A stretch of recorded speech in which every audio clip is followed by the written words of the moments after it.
Bugün sizlere Hindistan'ın meşhur aktörü ve film prodüseri olan Sanjay Dutt hakkında sizlere məlumat təqdim edirik. Sanjay Dutt 1959-cu ildə Mumbay şəhərində anadan olub. Valideynləri, atası məşhur aktyor və siyasətçi Sunil Dutt, anası Hind kinosunun əfsanəsi Nergis Dutt olmuşdu. Sanjay 72-ci ildən filmlərə çəkilir. O romantik, komediya, dram və əsasən aksiyon rollarında uğurlu olub. 80-90-cı illərdə aksiyon qəhrəmanı kimi tanınıb, sonraki illərdə isə komediya və emosional rollarla təsdiqlənib.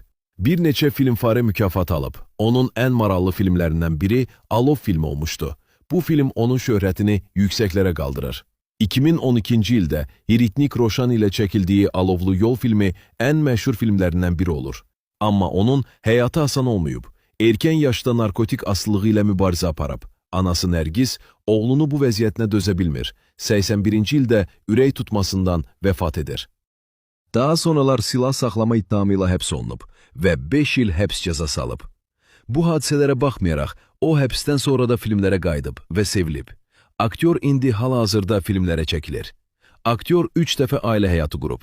Birinci xanımı xərçəng xəstəliyindən vəfat edir.